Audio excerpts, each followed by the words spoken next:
الله أكبر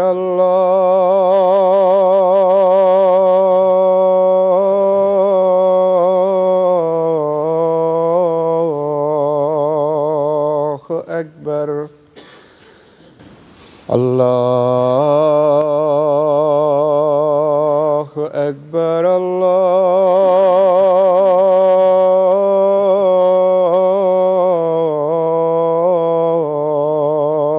الله أكبر أشهد أن لا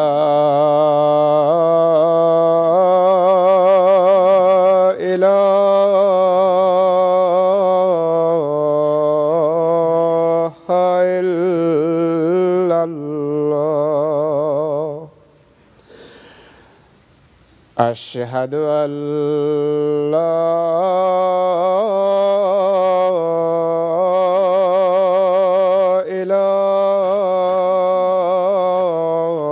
إله إلا الله أشهد أن محمدًا رسول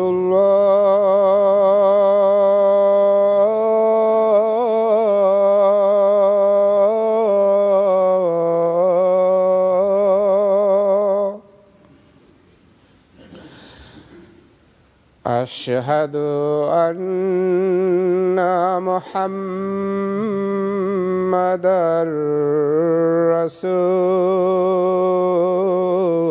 رسول الله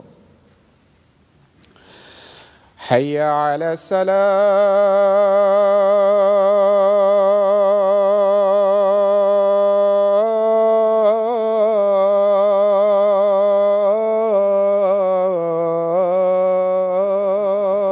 الصلاة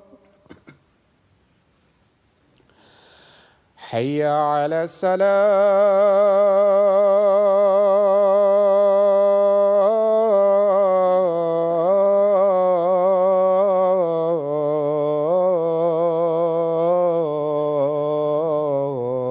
الصلاة حي على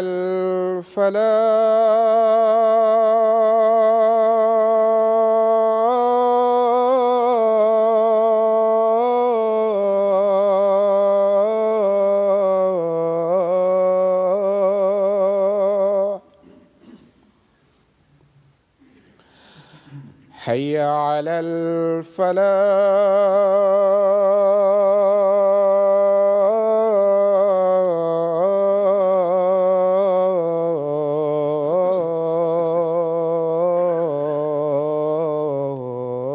الفلاح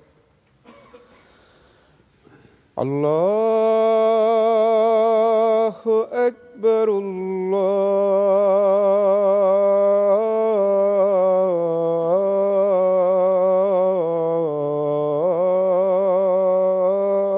الله أكبر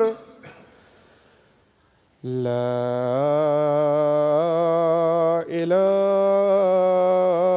إله إلا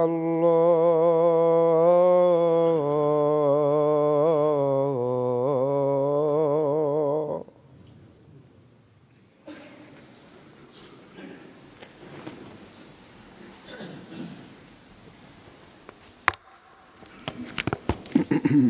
السلام عليكم ورحمة الله.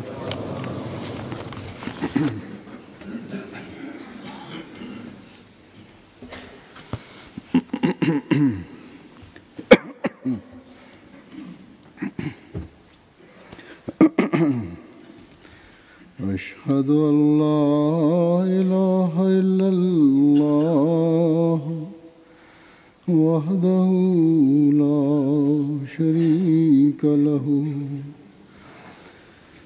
وأشهد أن محمدًا عبده ورسوله أما بعد فأعوذ بالله من الشيطان الرجيم بسم الله الرحمن الرحيم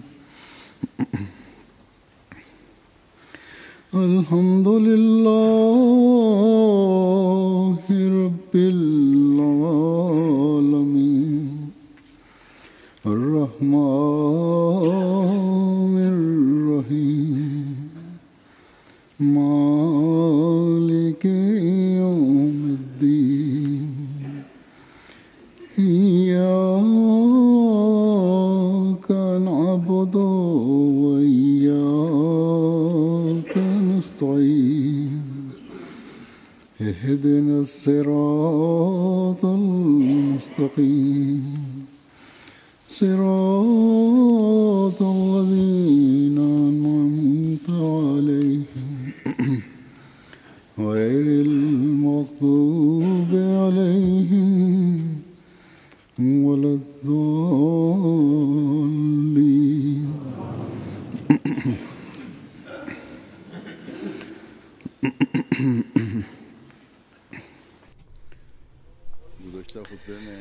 গত খুতবায় আমলের বা কর্মের সংশোধন বা তরবিয়তের প্রেক্ষাপটে মুরব্বিয়ান মুবাল্লিগিন যাদের সকল ওয়াকফে জিন্দেগি অন্তর্ভুক্ত আমির এবং ওহদাদার বা পদাধিকারীদের দায়িত্ব কি সে প্রেক্ষাপটে আলোচনা হচ্ছিল।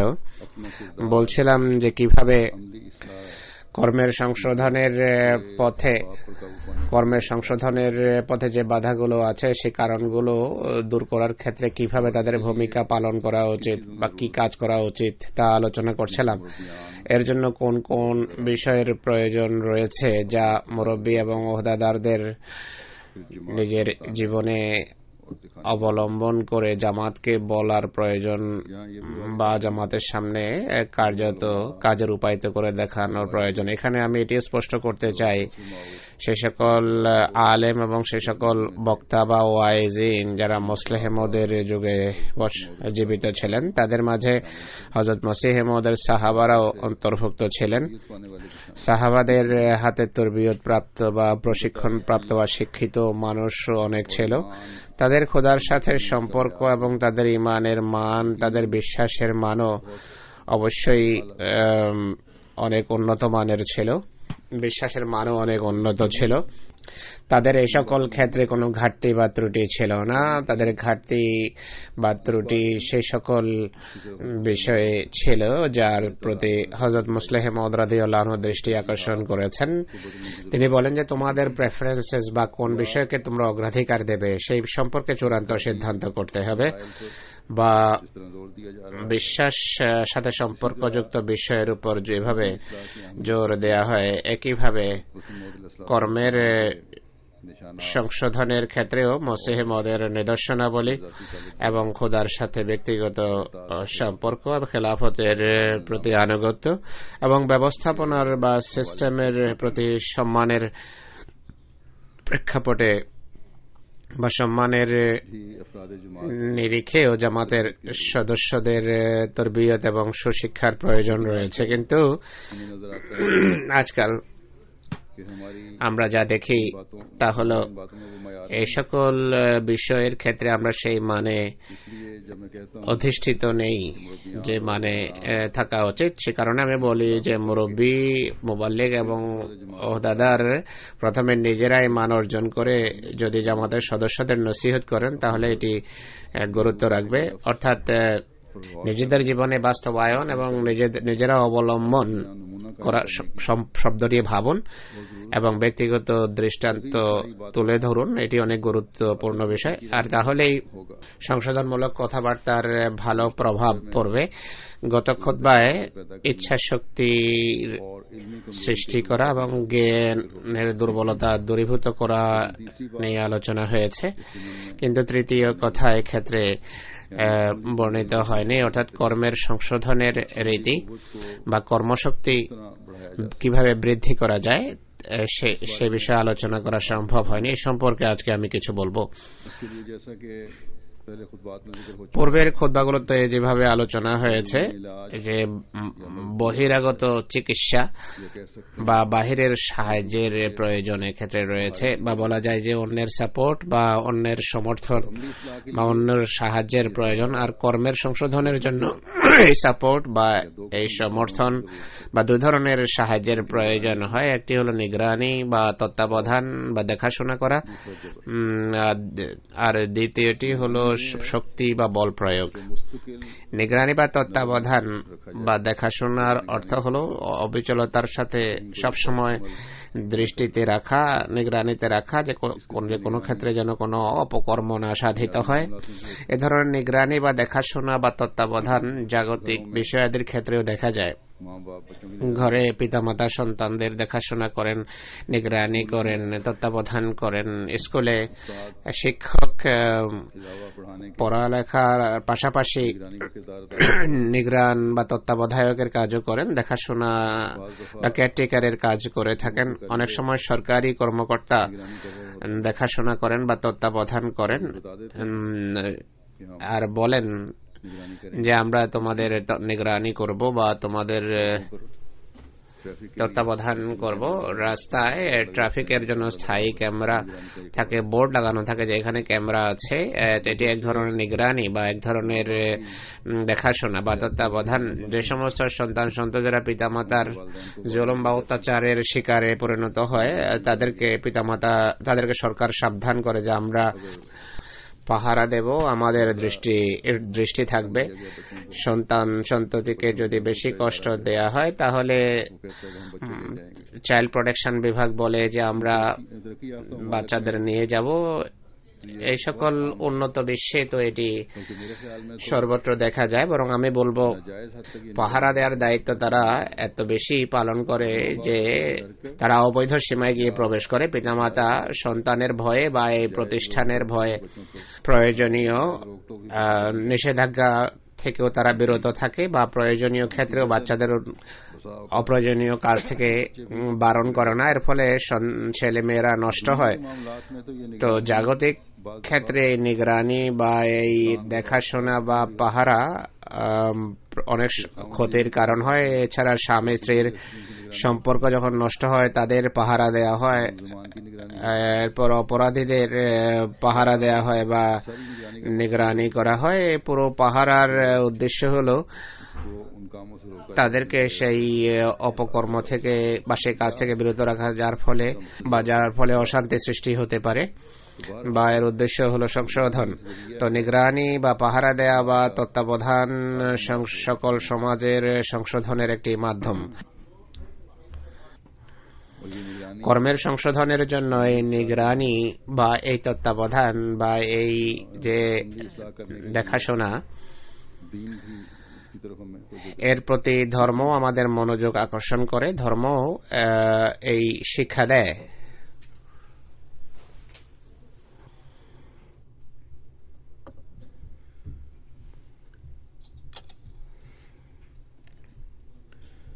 और बहुत से गलत कामों से এর কারণে মানুষ অনেক इस वजह অপকর্ম থেকে বিরত থাকে বা মুক্ত থাকে, কেননা সে জানে সমাজ তাকে পাহারা দিচ্ছে, পিতামাতা নিজ গণ্ডিতে দৃষ্টি রাখছেন।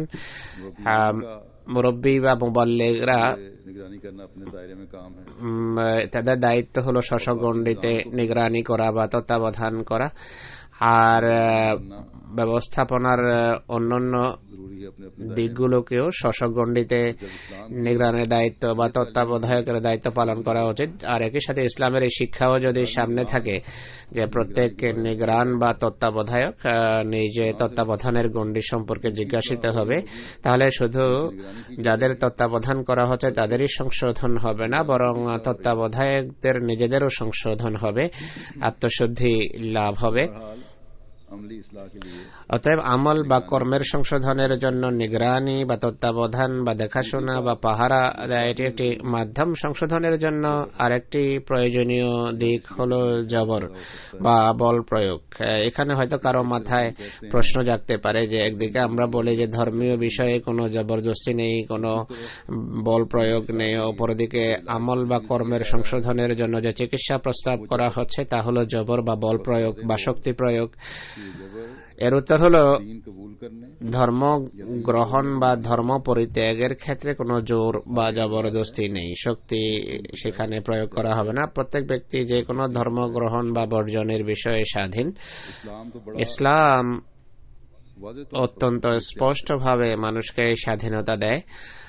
यहाँ जबर ये এখানে বল প্রয়োগ বা শক্তি প্রয়োগের অর্থ হল ধর্মের সাথে সম্পর্কের দাবি করে তার নিয়ম এবং বিধান মেনে না চলা, সেটি লঙ্ঘন করা। একদিকে ব্যবস্থাপনার অংশ হওয়ার দাবি করা, আর অপরদিকে ব্যবস্থাপনার যে সমস্ত বিধি বিধান বা রুলস রেগুলেশন আছে সেগুলোকে লঙ্ঘন করা। এটি যদি করা হয় তাহলে অবশ্যই কঠোর ব্যবস্থা নেওয়া হবে। আর এখানে বল প্রয়োগ বা শক্তি প্রয়োগ বলতে এটি বোঝায়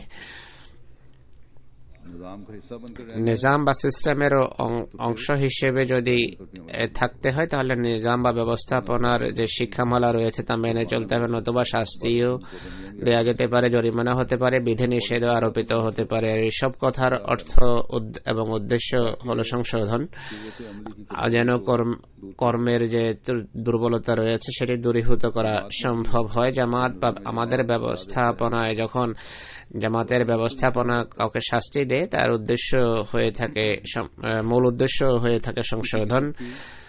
কাউকে ছোট বা হেয় করা বা কাউকে বিনা কারণে কষ্ট দেয়া এর উদ্দেশ্য নয়। এই যে শক্তি প্রয়োগ, এটি সরকারি বিভিন্ন আইনের ক্ষেত্রে আমরা দেখি শাস্তি দেয়া হয়, কারাগারে প্রেরণ করা হয়, কারা শাস্তি দেয়া হয়, মানুষের জরিমানা হয়, অনেক সময় পিটানো হয়। তো এর উদ্দেশ্য माशरे में अमन रहे হলো সমাজে শান্তি স্থাপন এবং অন্যের যারা ক্ষতি করে नुकसान पहुंचाने का काम, তারা যেন ক্ষতি করতে না পারে। बल्कि बाज़ दफ़ा বরং অনেক সময় अपने आप को नुकसान, যারা নিজেদের ক্ষতি করে তারাও এমন কাজের জন্য শাস্তি পায়। लेकिन इस सज़ा के दौरान কিন্তু इस्लाह करने के मुख्तलिफ ज़राए इस्तेमाल किए जाते সেই শাস্তি কালে সংশোধনের বিভিন্ন পন্থা অবলম্বন করা হয়। কাউকে যে ফাঁসি দেয়া হয়, कातिल ने এই শক্তি প্রয়োগের কারণ হলো হত্যাকারী এক ব্যক্তিকে কাউকে হত্যা করেছে। যদি হত্যাকারীকে লাগামহীন ছেড়ে দেওয়া হয় তাহলে সমাজের শান্তি বিঘ্নিত হয় এবং আরো অনেক এমন হত্যাকারীর জন্ম হতে পারে। তাই হত্যাকারীকে মৃত্যুদণ্ড দিলে অনেক এমন হত্যাকারীর বা হন্তারকের সংশোধন হয়ে যায়, বা তারা সেই কাজ বা এমন মানুষ সেই কাজ থেকে বিরত হয় যারা হত্যার মন মানসিকতা রাখে বা যারা বেশি রাগী হয়ে থাকে। তো শক্তি প্রয়োগ বা বল প্রয়োগ সংশোধনের একটি মাধ্যম যা পৃথিবীতে প্রচলিত রয়েছে।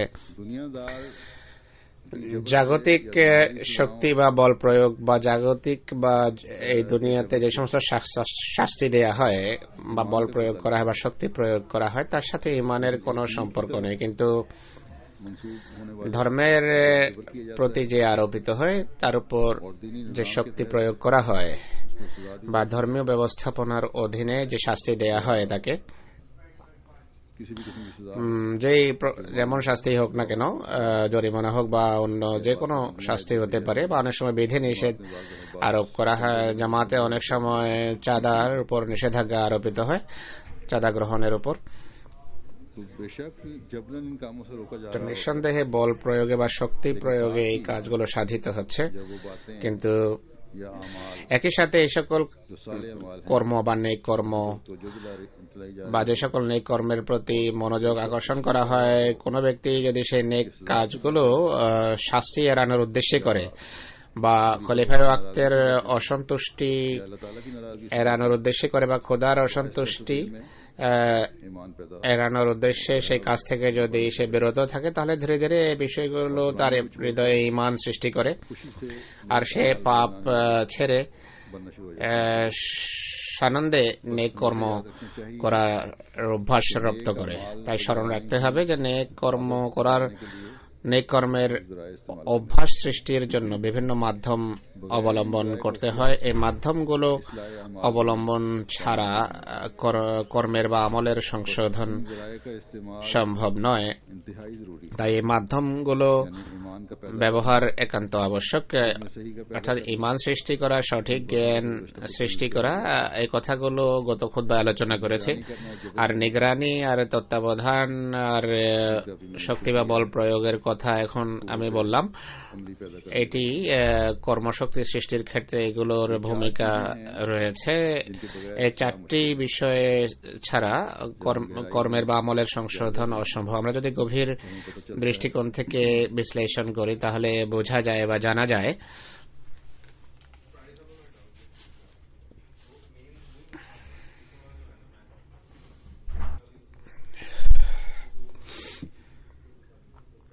के যে পৃথিবীতে में एक तबका একটা শ্রেণী এমন আছে जो ईमानी कुव्वत अपने अंदर नहीं যারা নিজেদের মাঝে ইমানি শক্তি রাখে না বা তারা সেই মানে উপনীত নয় एक इंसान में होना जरूरी যা কর্মের বা আমলের সংশোধনের জন্য এক মানুষের মাঝে থাকা আবশ্যক। এমন ईमानियां भरती লোকদের হৃদয়ে যদি ইমানি শক্তি সঞ্চার করা হয় তাহলে তাদের কর্মের সংশোধন হয়ে যায়। আর একটা শ্রেণী जो आदमी এমন রয়েছে যারা गुनाहों का शिकार होता জ্ঞানহীনতার কারণে है इसके लिए सही পাপ করে, আর এর জন্য দরকার হয় সঠিক জ্ঞানের। तबका আর এক শ্রেণী এমন আছে যারা সৎকর্ম বা दूसरों का मत নেক কর্মের জন্য অন্যের সাহায্যের মুখাপেক্ষী হয়ে থাকে। তো তিন ধরনের মানুষ রয়েছে এবং वो दो तरह से আর এই মুখাপেক্ষিতা বা এই ঘাটতি দুভাবে দূর হতে পারে। उसकी मदद बैरूनी मदद दो तरह से বাহির থেকে তাকে সাহায্য দেওয়া হয়, দুভাবে সাহায্য দেওয়া যায়। একটি হলো নিগরানি বা তত্ত্বাবধান, যার বিস্তারিত বিবরণ আমি দিয়েছি। যদি নিগরানি করা হয়, পাহারা দেওয়া হয়, পাপ দূর হয়ে যায় এবং পণ্যের প্রতি মনোযোগ আকৃষ্ট হয়। কিন্তু बिल्कुल ही गिरा हुआ এমন শ্রেণী যারা जो निगरानी से চরমভাবে অধপতিত, যারা जब तक পাহারা দিলেও বিরত হয় না, এমন লোকদের যতক্ষণ শাস্তি দেয়া না হয় সংশোধন সম্ভব নয়। जमात की इस्लाह তো জামাতের সংশোধনের জন্য এই চারটি মাধ্যম অবলম্বন করা আবশ্যক। আর সবার প্রত্যেক ব্যক্তির ব্যাধির চিকিৎসা তার রোগের নিরিখে প্রদান করা আবশ্যক। একথা স্মরণ রাখতে হবে যে যুগে ধর্মের হাতে সরকারও থাকে না, তরবারিও থাকে না। সেই যুগে চারটি বা চার ধরনের চিকিৎসা গ্রহণ বা অবলম্বন করা আবশ্যক। গত খুতবায় যেভাবে আলোচিত হয়েছে যে প্রথম চিকিৎসা হলো তরবিয়ত। ईमान में তরবিয়তের মাধ্যমে ইমানের দৃঢ়তা সৃষ্টি আবশ্যক। আর এর জন্য मसीह मौद अलैहिस्सलाम হযরত মসিহ মওউদ আলাইহিস সালাতু ওয়াস সালামের নিদর্শনাবলী, তার ওয়াহি, তার খোদার সাথে সম্পর্ক এবং তার মাধ্যমে তার মান্যকারীদের জীবনে আধ্যাত্মিক বিপ্লবের কথা उन्हें बताया जाए বলা আবশ্যক। তাদের বোঝানো উচিত যে খোদার নৈকট্যের उसका खुतबे में भी कहा কি কি কল্যাণকর দিক রয়েছে। এ সম্পর্কে গত খুতবায় আমি বলেছি যে এই যুগে शैतान भरपूर हमले कर रहा শয়তান সর্বশক্তি है इन बातों की बहुत ज्यादा जरूरत প্রয়োগে হামলা করছে। है की बहुत ज्यादा তখন এই কথাগুলো মানুষের সামনে বেশি বেশি বলার প্রয়োজন রয়েছে। এইগুলো বারংবার বলা প্রয়োজন। जरूरत है খোদার ভালোবাসা কিভাবে অর্জন করা যেতে পারে সে কথা মানুষকে স্মরণ করানো প্রয়োজন।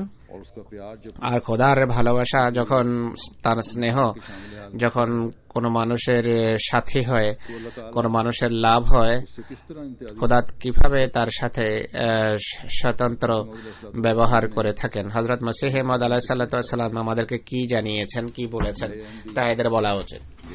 कौमों से हो পৃথিবীর বিভিন্ন জাতি গোষ্ঠীতে যে নতুন নতুন বয়াত হচ্ছে, আফ্রিকায় বয়াত হচ্ছে, আরবদের মাঝে বয়াত হচ্ছে, তারা নিজেদের ঘটনাবলী লিখে পাঠান। की कुतुब पढ़कर उन হযরত মসিহ মওউদের গ্রন্থাবলী পড়ে তাদের মাঝে পরিবর্তন এসেছে, তাদের ঈমান বৃদ্ধি পেয়েছে। की एतकाद নিঃসন্দেহে মসিহ মওউদের বই পড়ে তাদের বিশ্বাসজনিত और एतकादी लिहाज से ভ্রান্তি দূরীভূত হয়েছে। বিশ্বাসের দিক থেকে उनको ईमान की नई তাদের জ্ঞান বৃদ্ধি পেয়ে ঈমানের নতুন নতুন পথ তাদের সামনে উন্মোচিত হয়েছে। কিন্তু ঈমানের দৃঢ়তা अलैहिस्सलाम के निशानात को देख হযরত মসিহ মওউদের নিদর্শনাবলী आपकी वही की हकीकत को समझ लें, দেখে এবং তার ওয়াহির आपकी आपके স্বরূপ এবং মর্ম বুঝে আর খোদার সাথে মসিহ মওউদের যে সম্পর্ক ছিল তার মাধ্যমে তাদের বিশ্বাসের ভ্রান্তি দূর হয়েছে, ঈমান সৃষ্টি হয়েছে।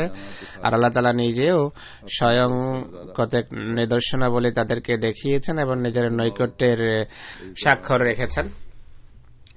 হযরত মুসলিহ মওউদ বা দ্বিতীয় খলিফা হযরত মসিহ মওউদ আলাইহিস সালাতু ওয়াস সালামের নিদর্শনাবলী তার ওয়াহি, ইলহাম এবং আল্লাহর সাথে সম্পর্কের हमारे दिलों में भी গুরুত্ব, ईमान की যা আমাদের হৃদয়ে ঈমানের কিরণকে अहमियत बयान फरमाते উজ্জ্বলতর করতে পারে, এমন সব বিষয়ের গুরুত্ব বর্ণনা করতে গিয়ে তিনি নিজের ভাষায় এভাবে লিখেছেন যে उनका आसमान पर जिंदा হযরত ঈসা আলাইহিস সালাম আকাশে জীবিত বসে থাকলে আমাদের কিছু আসে যায় না। তার আকাশে জীবিত থাকা ততটা ক্ষতিকর নয় যতটা হৃদয়ে একে মৃত খোদার বিশ্বাস পোষণ করা ক্ষতিকর। इस्लाम की वफात पर তাই এ কথার লাভ কি যে তোমরা ঈসা আলাইহিস সালামের মৃত্যুর উপর তো অনেক জোর দিচ্ছ, কিন্তু মানব হৃদয় আল্লাহ তাআলাকে জীবিত করার চেষ্টা করছো না, তাকে মারছো, তোমরা মৃত খোদা হিসাবেই পেশ করছো। হুজুর বলছেন যে আল্লাহ তাআলা চিরঞ্জীব এবং চিরস্থায়ী, তিনি কখনো মরেন না, के लिहाज से वो मर भी কিন্তু কোন কোন মানুষের দৃষ্টিকোণ থেকে তিনি মৃত। হযরত মুসলিহ মওউদ রাদিয়াল্লাহু আনহু খলিফা আউয়াল রাদিয়াল্লাহু আনহুর প্রেক্ষাপটে একটি ঘটনা বর্ণনা করেন।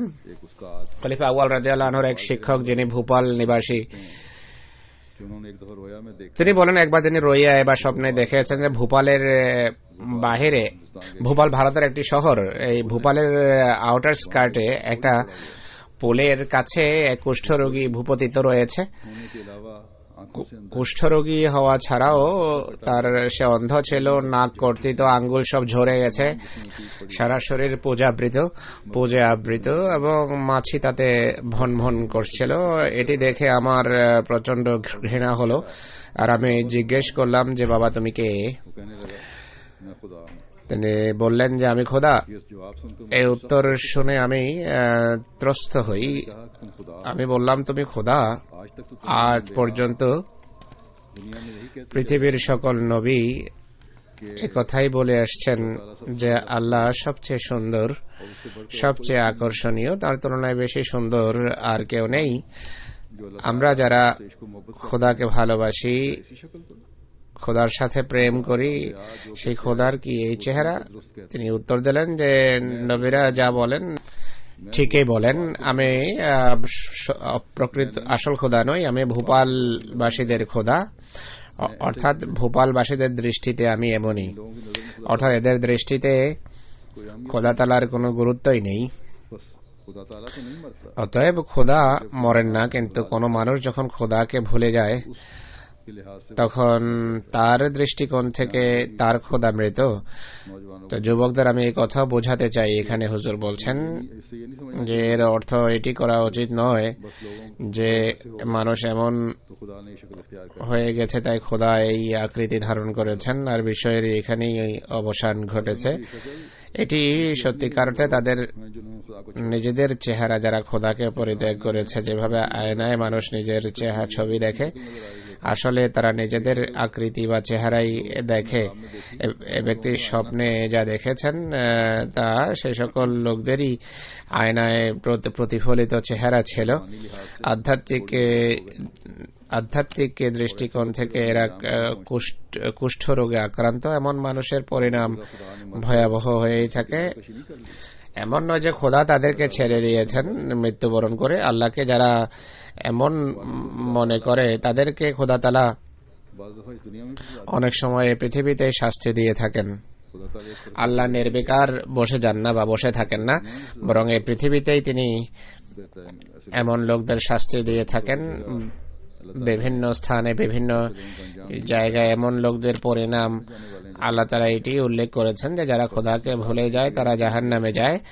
কারো এই দৃষ্টান্ত শুনে এই কথা মনে করা উচিত নয় যে খোদাকে পরিত্যাগ बेताकत तस्वर कर लिया করেছে বা খোদাকে শক্তিহীন জ্ঞান করলে কিছু যায় আসে না। আল্লাহ তাআলা প্রতিশোধ গ্রহণকারীও বটে। बदला लेने वाला भी है। আল্লাহ তাআলা প্রতিশোধ গ্রহণ করেন এবং শাস্তিও দিয়ে থাকেন। তার ক্রোধ এবং তার গজব যখন कोई उसके गजब के सामने ठहर বর্ষিত হয়, কারো শক্তি নেই তার সামনে দাঁড়ানোর। ये कोई मामूली बात नहीं। হুজুর বলছেন যে তাই এটি खुदा को भूल गए और खत्म हो गया किस्सा। খোদাকে ভুলে যাওয়া কোনো তুচ্ছ বিষয় নয়। এটি নয় যে ভুলে গেলেই পার পেয়ে গেলে বা এটি সবকিছু, এমন নয়। হযরত মুসলিহ মাউদ রাদিয়াল্লাহু আনহু বলেন, कि अजीब बात है कि हमारे उलमा হযরত মুসলিহ মাউদ রাদিয়াল্লাহু আনহু বলেন যে আশ্চর্যের বিষয় হলো আমাদের আলেমেরা ঈসাকে মৃত প্রমাণের চেষ্টা করে, কিন্তু একই সাথে খোদাকে জীবিত করার চেষ্টা করেন না, সেই চেতনা সৃষ্টির চেষ্টা করেন না যার ফলে খোদা সম্পর্কে জ্ঞান লাভ হয়, বুৎপত্তি অর্জিত হয়। আমাদের মূল চেষ্টা খোদাকে জীবিত করার এবং খোদার সাথে সম্পর্ক দৃঢ় করার खुदा से हमारा जिंदा ক্ষেত্রে নিয়োজিত হওয়া উচিত। যদি খোদার সাথে আমাদের জীবন্ত সম্পর্ক থাকে, ঈসাকে যারা জীবিত জ্ঞান করে তারা যতই হইচই করুক না কেন, আমাদের ইমানে কখনো বিকৃতি আসবে না। क्योंकि কেননা খোদা তাআলা প্রতিটি ক্ষেত্রে, প্রতিটি পদক্ষেপে আমাদের সাথে থাকবেন, আমাদের পাশে দাঁড়াবেন। তাই ঈসা আলাইহিস সালামের মৃত্যু বা খতমে নবুয়ত বা অন্য অন্য বিতর্কিত বিষয়ে যার বিশ্বাসের সাথে সম্পর্ক, এর জ্ঞান থাকা আবশ্যক, আর যার যুক্তি প্রমাণের ভিত্তিতে এর উপর প্রতিষ্ঠিত থাকা আবশ্যক, যুক্তি প্রমাণ ছাড়া নয়। কিন্তু আমল বা কর্মের সংশোধনের জন্য আল্লাহর সাথে আমাদের সম্পর্ক স্থাপন করতে হবে, আর এর জন্য সেই इस जमाने में মাধ্যম অবলম্বন করতে হবে যা এই যুগে হযরত মসিহ ইসলাম আমাদেরকে দিয়েছেন এবং দেখিয়েছেন। আমাদের কথা এবং কর্মের বিরোধ দূরীভূত করতে হবে। दूसरों को कहें অন্যদেরকে যা বলি अपने भी जायज তা সেই সম্পর্কে আমাদের আত্মবিশ্লেষণও করতে হবে যে আমরা কতটা आज अल्लाह ताला के फजल নিজেরা এর উপর প্রতিষ্ঠিত। আজ আল্লাহর কৃপায় সারা পৃথিবীতে জামাতে আহমদিয়ার জামিয়া আহমদিয়া রয়েছে, যেখানে মুরব্বিরা প্রস্তুতি নিচ্ছেন ধর্মের কাজের জন্য। সেখানে অনেক যুবক ধর্মের সেবার জন্য ভর্তি হচ্ছে। বিশেষ করে পাকিস্তানে অনেক बच्चे जामिया में এমন যুবকরা জামিয়ায় আসে, ও অনেক ওয়াকফিনেও রয়েছে তাদের মাঝে। অনেক সময় সংখ্যাধিক্যের কারণে মান নেমে যায় मयार में कमी বা স্ট্যান্ডার্ড কমে যায়, और बाज़ दफा ये मिसालें भी सामने আর অনেক সময় आई हैं कि रूहानी অন্যান্য দৃষ্টান্তও সামনে আসে। আধ্যাত্মিকতার ক্ষেত্রে প্রকৃত মানে পৌঁছার চেষ্টা না করার ফলে বা অনেক বদভ্যাসের কারণে इल्म ना होने की वजह से कि মুরব্বী এবং মুআল্লিমের যে একটা বিশেষ মর্যাদা আছে, সেই জ্ঞান না থাকার কারণে जब ऐसे लड़कों को बाज़ हरकतें करते हैं तो फिर उनको এমন ছেলে যখন কিছু আজে বাজে কাজ করে তাদের জামিয়া থেকে বের করে দেয়া হয়। आइंदा अहमियत की तरक्की তাই আহমদিয়তের উন্নতির যে যুগ আসতে যাচ্ছে ইনশাআল্লাহ, এটি আহমদিয়তের উন্নতির যুগ। এর জন্য मुरब्बियान बनने वाले মুরব্বী এবং মুবাল্লিগ যারা হচ্ছে বা হবে তাদের নিজেদের প্রস্তুত করতে হবে। এটি সামান্য কোনো কাজ নয় যা তাদের উপর ন্যস্ত হতে যাচ্ছে। এখনই আল্লাহ তাআলার সাথে একটা সুসম্পর্ক গড়ে তুলুন, একটা সুন্দর সম্পর্ক গড়ে তুলুন, সম্পর্ক স্থাপন করুন। এর জন্য চেষ্টা বাড়িয়ে দিন।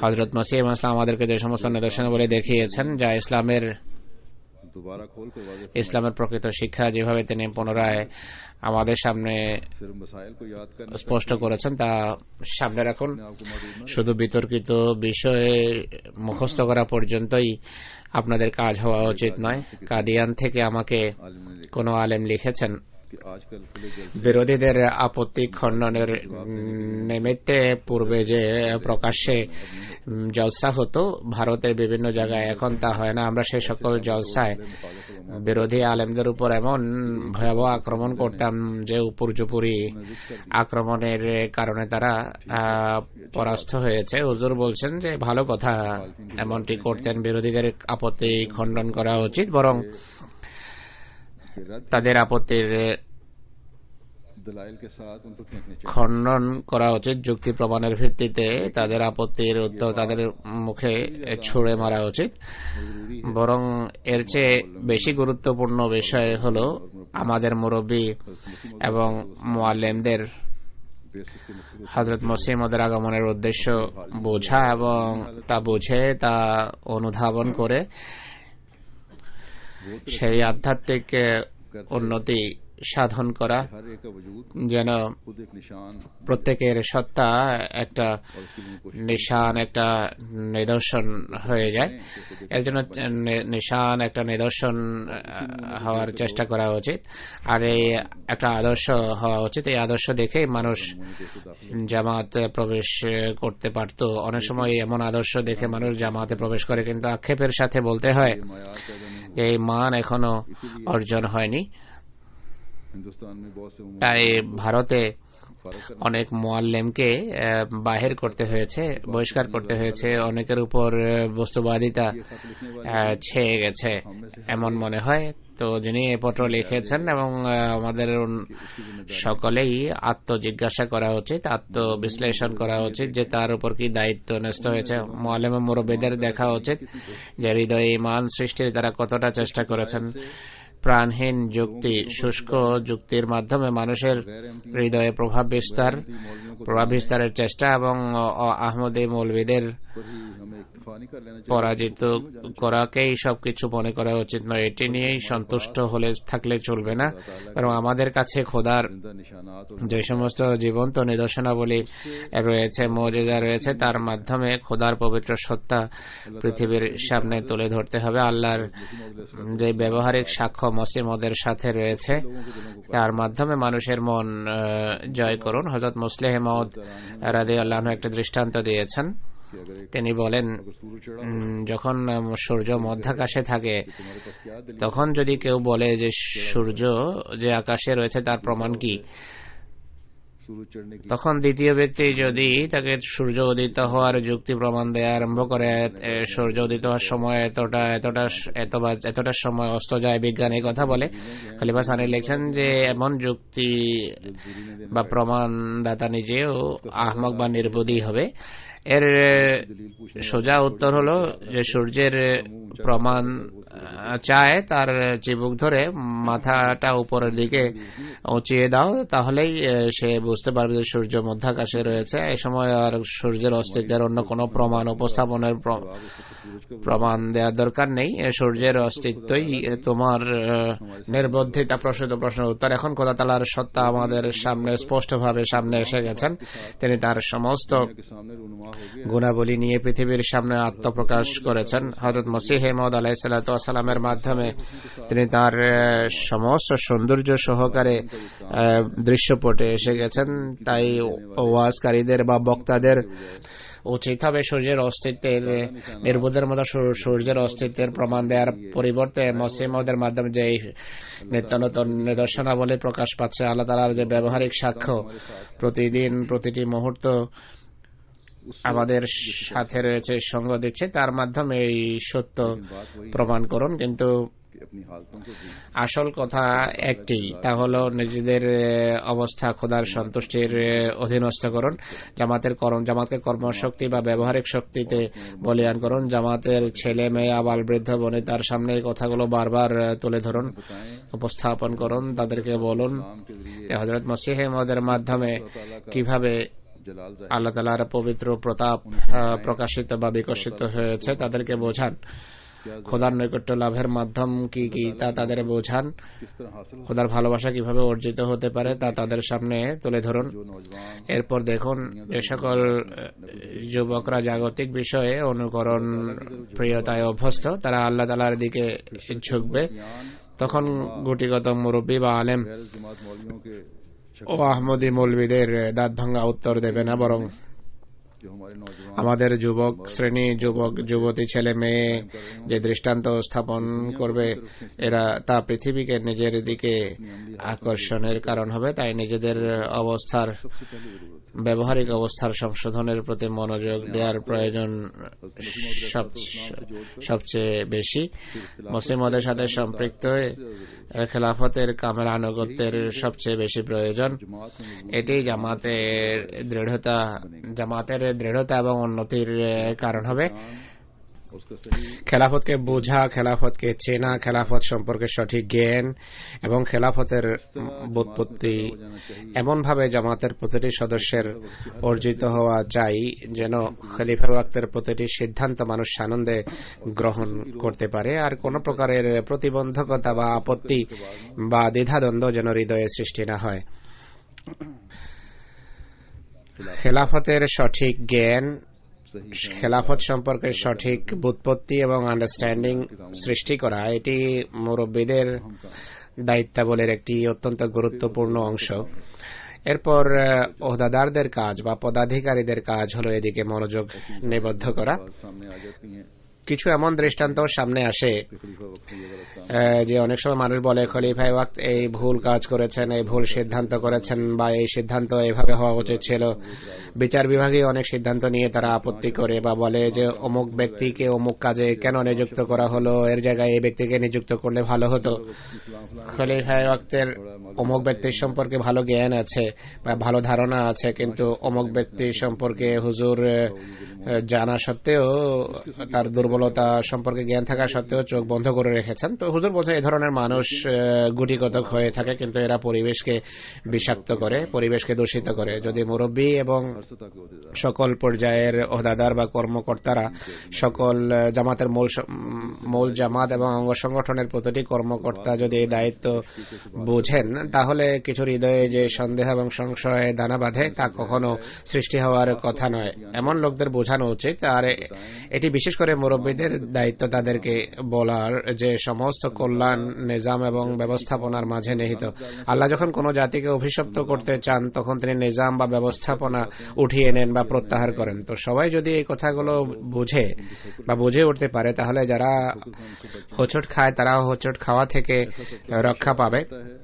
এমন শ্রেণী অবশ্য সব সময় থাকে, এরা সংখ্যায় গুটিকতক হলেও এরা নিজেদেরকে সবচেয়ে বেশি জ্ঞানী মনে করে, সবচেয়ে বুদ্ধিমান মনে করে, আর বিভিন্ন জায়গায় বসে তারা কথা বলতে থাকে। অনেকেই বলে যে খলিফা খুদা তো নন, তিনিও ভুল করতে পারেন।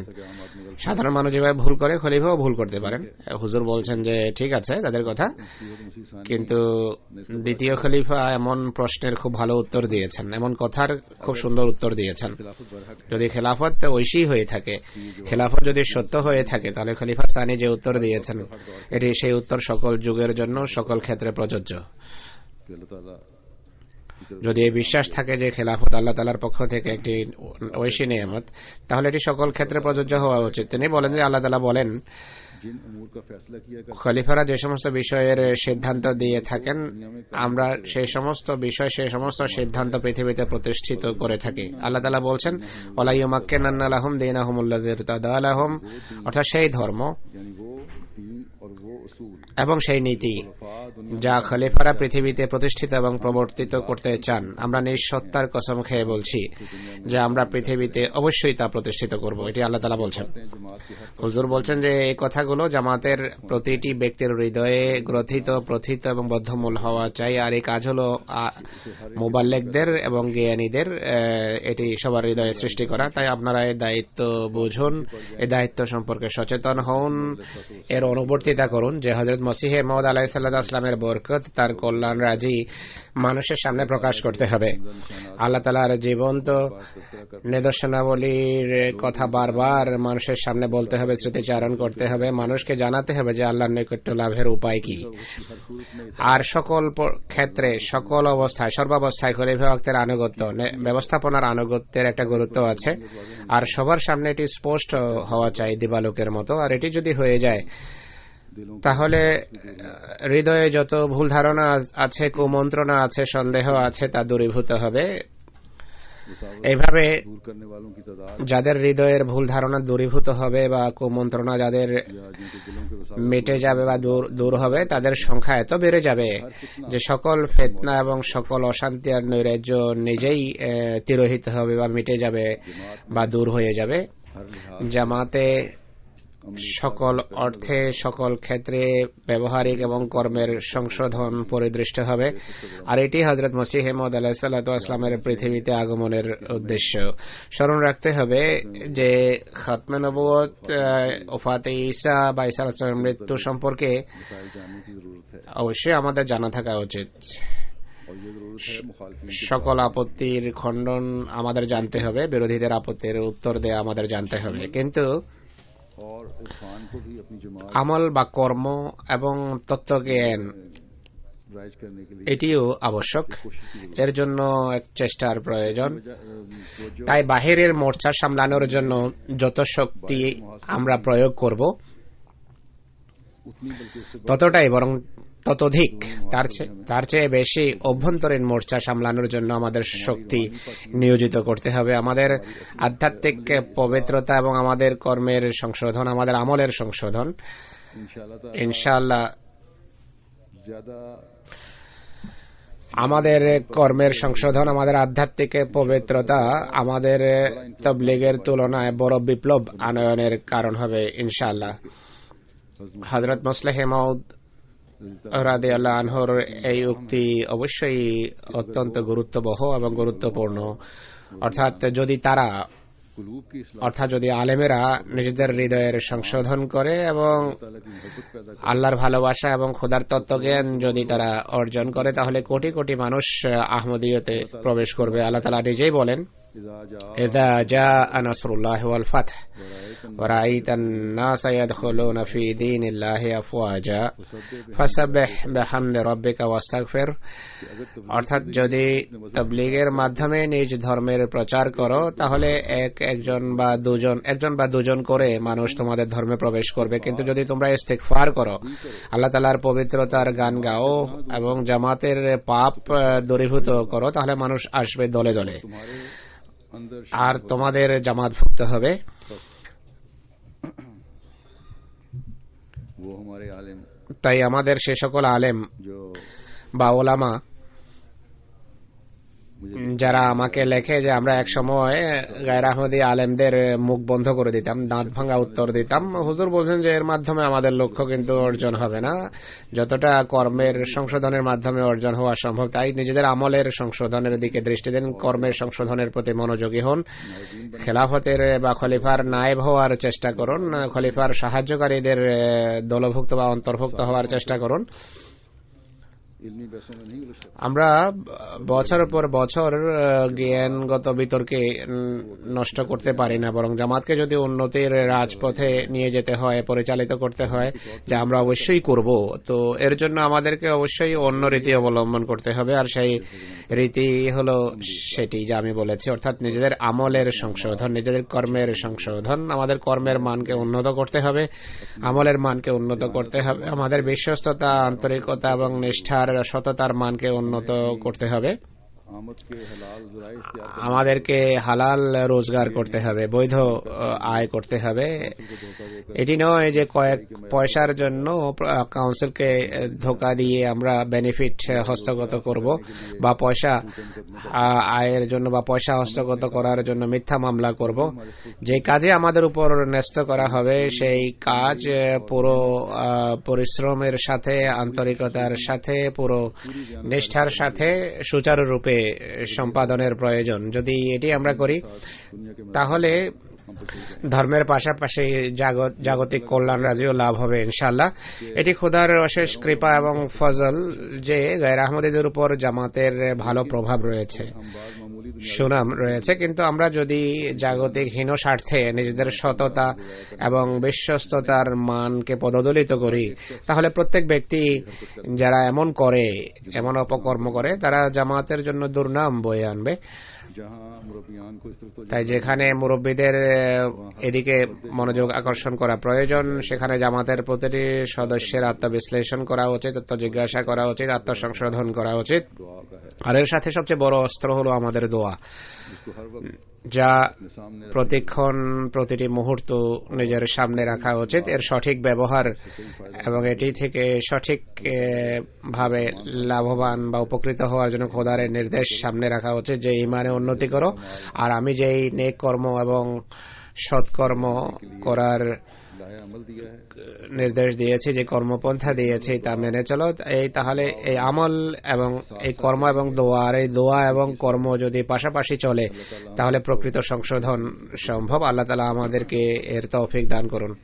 आखिर में শেষের দিকে আমি এদিকেও আপনাদের মনোযোগ আকর্ষণ করতে চাই, हकीकी मोमिन को बेचैन যা সকল প্রকৃত মোমেনকে ব্যাকুল করে রেখেছে, উৎকণ্ঠিত করে রেখেছে, তা হল মুসলিম বিশ্বের শোচনীয় অবস্থা। आज मुस्लिम उम्मा को আজ হযরত রাসূল করিম সাল্লাল্লাহু আলাইহি ওয়াসাল্লামের নিবেদিত প্রাণ প্রেমিকের জামাতের দোয়ার উম্মতে মুসলিমার অনেক প্রয়োজন রয়েছে। बस ये हमारा फर्ज बनता है তাই এটি আমাদের দায়িত্ব, তাদের জন্য অনেক দোয়া করা উচিত। সিরিয়ার অবস্থা ক্রমশ অধঃপতিত হচ্ছে। সরকারও অত্যাচারের ক্ষেত্রে সীমা ছাড়িয়ে গেছে, আর সরকার বিরোধীরাও সকল সীমা লঙ্ঘন করেছে। উভয় পক্ষ জুলম করছে, অত্যাচার করছে। শিশু, মহিলা এবং বয়স্কদেরকে জুলম এবং অত্যাচারের লক্ষ্যে পরিণত করা হচ্ছে। কারো দোষ আছে কি নেই এটি দেখে না, যখন ধরে নিয়ে যায় যাকে ইচ্ছা তারা ধরে নিয়ে যাচ্ছে, খেতে দেয়া হয় না, দৈহিক এবং মানসিক নির্যাতন করা হয়। অনেকের ছবি দেখানো হয়েছে, তা দেখে মানুষের লোম শিওরে ওঠে। মুসলমানের উপর এত ভয়াবহ লোমহর্ষক অত্যাচার করছে এবং বিরোধীদেরকে ইসলামের বিরুদ্ধে আপত্তি করার সুযোগ করে দিচ্ছে এরা। কিছুদিন পূর্বে কিছু 14-15 বছর বয়স্ক ছেলের ইন্টারভিউ দেখানো হয়েছে, যাদের পিতামাতা হারিয়ে গেছে বা পিতামাতা থেকে তারা কোনোভাবে বিচ্ছিন্ন হয়ে গেছে। খাওয়ার এবং পান করার কিছু নেই, এদিক সেদিক থেকে কিছু এনে তারা খাচ্ছে। কেউ তাদেরকে জিজ্ঞেস করেছে, 12 বা 13 বছর বয়স্ক বালককে তারা জিজ্ঞেস করে যে বড় হয়ে কি হবে, তোমার উদ্দেশ্য কি? সেই ছেলে হেসে উত্তর দিয়েছে যে আমি অপরাধী হব, চোর, ডাকাত বা বদমাশ বা সন্ত্রাসী হব, এছাড়া আমরা আর কি বা হতে পারি।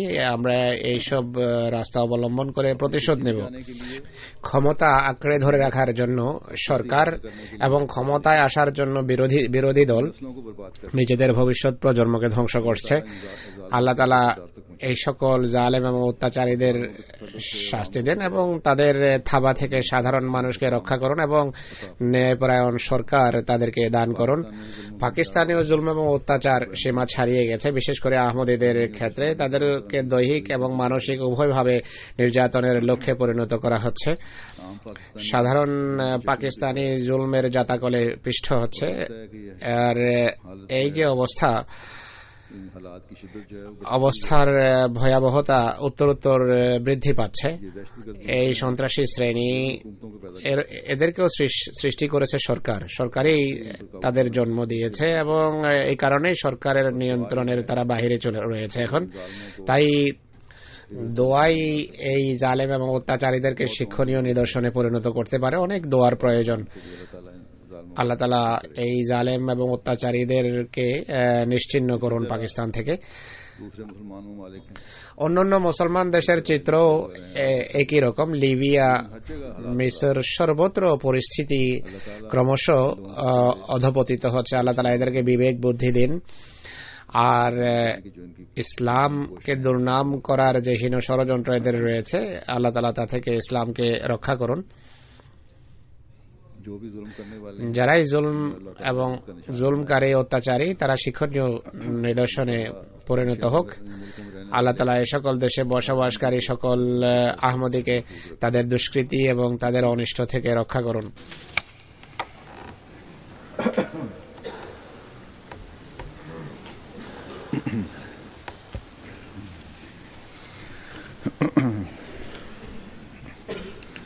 الحمد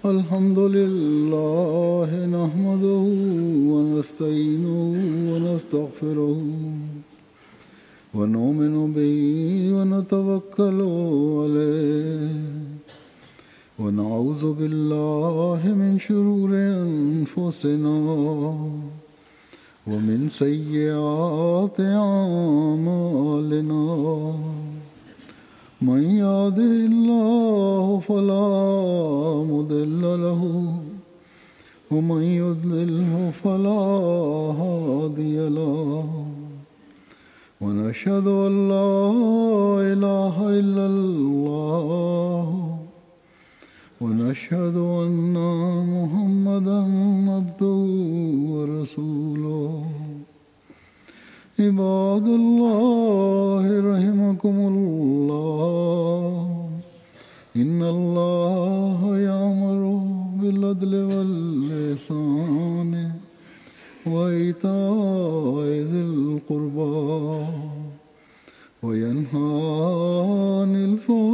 الفحشاء والمنكر والبغي يعظكم لعلكم تذكرون اذكروا الله يذكركم وادعوه يستجب لكم ولذكر الله أكبر.